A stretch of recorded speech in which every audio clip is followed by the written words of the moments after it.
Bonjour à tous. La conséquence première du coronavirus a été le débordement des hôpitaux.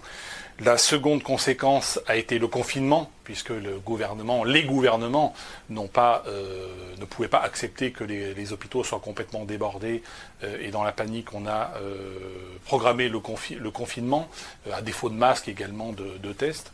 Et puis la conséquence du confinement, ça va être la faillite à grande échelle des entreprises, des petites entreprises, des moyennes et parfois des grandes, et également la faillite de beaucoup de salariés qui n'auront pas les moyens, qui n'auront plus bientôt les moyens de consommer, de payer leur loyer, de rembourser leur crédit, et même tout simplement peut-être même de s'acheter à manger. Et la conséquence de cette faillite généralisée, ce sera la révolution. J'ai souvent dit que les plus grands révolutionnaires de ce monde étaient des personnes qui étaient à la tête de nos États. C'est Donald Trump, c'est Angela Merkel, c'est Justin Trudeau, c'est également notre vénérable Emmanuel Macron. Voilà. Donc la fonction première de ces personnages, c'est la parasitocratie. Mais la parasitocratie est en train de se prendre les pieds dans le tapis. Merci le corona, toute chose malheur est bon, comme on dit. Voilà, c'est parti.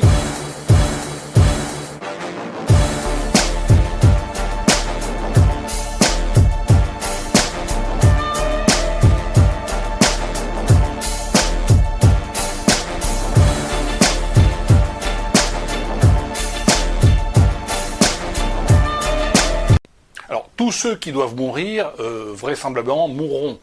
Les mesures de confinement ne font qu'étaler dans le temps la diffusion du virus, et toutes les personnes fragiles qui vont être contaminées par le virus, tôt ou tard, finiront par décéder.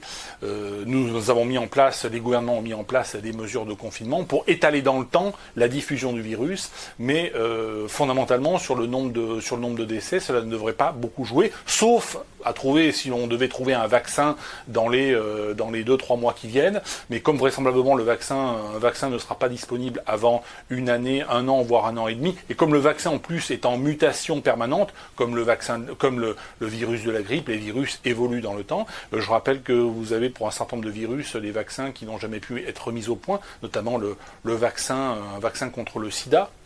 Et je rappelle que dans le coronavirus, il y a des éléments qui ont été fabriqués à partir du sida, puisque c'est un virus, je l'ai déjà expliqué, fabriqué vraisemblablement par les militaro-chinois. C'est une combinaison de plusieurs virus, ce coronavirus Covid-19. Voilà, donc nous ne savons pas plus sur cet aspect-là, et peut-être que nous n'en saurons malheureusement jamais plus, mais il est évident que le confinement ne sert pas à réduire le nombre de morts, mais à simplement l'étaler dans le temps. Le problème, la conséquence de ce choix, c'est que beaucoup d'entreprises sont en train de faire faillite. Déjà, dans un pays comme la France, le tiers des entreprises étaient au bord du dépôt de bilan, faute de clients, faute de pouvoir d'achat, du fait du surendettement peut-être de ces entreprises, et pour diverses raisons. Et puis la répression fiscale et réglementaire y joue également un grand rôle. Donc la plupart de ces entreprises, d'ici quelques semaines, vont véritablement déposer le bilan. Les employeurs, les entrepreneurs devront continuer de travailler parce qu'il faut bien vivre. Ils travailleront vraisemblablement au noir. Et ce qui se produit dans un pays comme la France se produit à grande échelle au niveau de l'Europe, au niveau aujourd'hui des États-Unis. Je ne parle même pas des pays d'Amérique latine ou de l'Afrique ou de l'Inde qui sont en train d'être touchés par le coronavirus, mais on ne saura vraisemblablement jamais dans quelle proportion, parce qu'il y aura vraisemblablement des milliers, peut-être probablement des millions de morts dans ces pays, sur ces continents. Mais en ce qui concerne la faillite des entreprises, c'est extrêmement concret.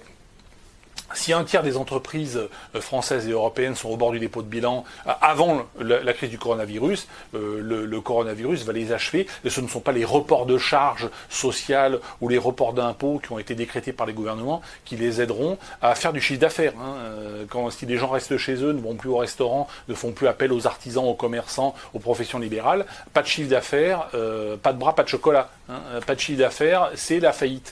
C'est la faillite et la conséquence de cette faillite qui va frapper aussi les salariés. Car dans la plupart des pays, les salariés perdent au moins 30% de leurs revenus, même s'ils sont indemnisés par les assurances chômage.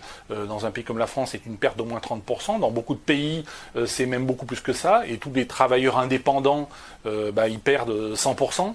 Et même 30% c'est déjà catastrophique. Parce que déjà, quand vous êtes à 100%, la plupart de nos concitoyens n'ont pas de quoi boucler les fins de mois et n'ont pas de quoi s'en sortir à 100%. On leur enlève 30% sur leur salaire. Et là, c'est la faillite également complète pour les consommateurs. Ce qui va aggraver encore la faillite des entreprises.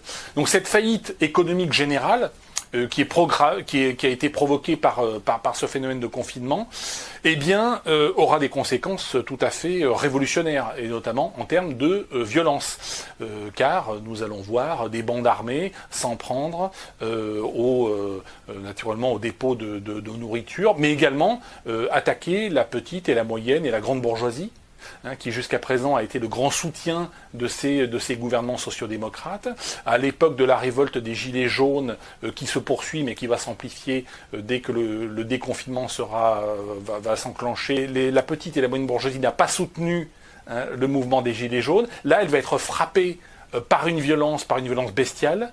Les chances pour la France, les chances pour l'Europe vont passer à l'attaque, vont se rendre au domicile que ce soit en villa, que ce soit même au cœur de Paris, de la petite et de la moyenne et de la grande bourgeoisie, qui va se faire défoncer la gueule. Jusqu'à présent, elle avait confiance en la police, en la gendarmerie, en la justice, pour se protéger, protection tout à fait illusoire. J'ai déjà expliqué que un peuple sans armes est un peuple d'esclaves, que dès les années 30, dès 1934, le gouvernement a désarmé les Français, interdit aux Français de posséder une arme, que le général de Gaulle, cette merde, en Algérie a désarmé les Français d'Algérie en disant l'armée vous protégera, la police vous protégera. La police n'a jamais protégé, et l'armée n'a jamais protégé personne. Lorsque la France a été vaincue en 1940, les Français ont vu défiler dans leurs rues les Allemands qui ont pu occuper et piller le pays à leur guise, puisque les Français étaient désarmés. De même que les égorgeurs du FLN, avec de simples couteaux, ont pu s'en donner à cœur joie et trancher quelques gorges, puisque les Français étaient désarmés. Voilà. Et aujourd'hui, où les Français sont largement désarmés, au nom de la loi, faites confiance à la police, faites confiance à la justice, la petite et la moyenne bourgeoisie va vivre dans sa chair cette répression qui va venir des petits parasites migrants ou pas, ou parasites nationaux. Voilà la conséquence de l'état total. Faites confiance à l'État, faites confiance à la police, faites confiance à la justice, faites confiance à l'armée.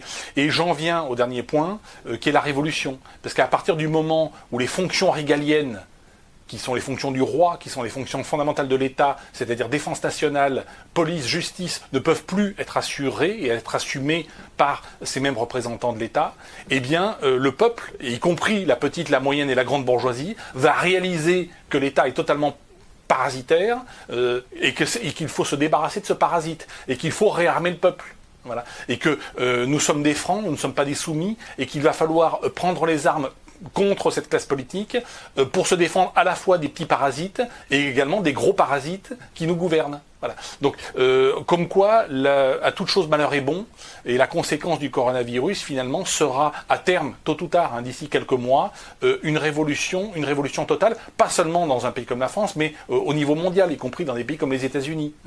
Car, naturellement, cette problématique, c'est une problématique mondiale. États-Unis, Canada, Europe, tous les grands pays industrialisés ou pas, vont réaliser que les parasites qui sont au pouvoir ne les protègent pas, n'assurent plus les fonctions régaliennes, et qu'il faut se débarrasser de ce système étatique. Je vous renvoie à Demain l'âge d'or, mon essai.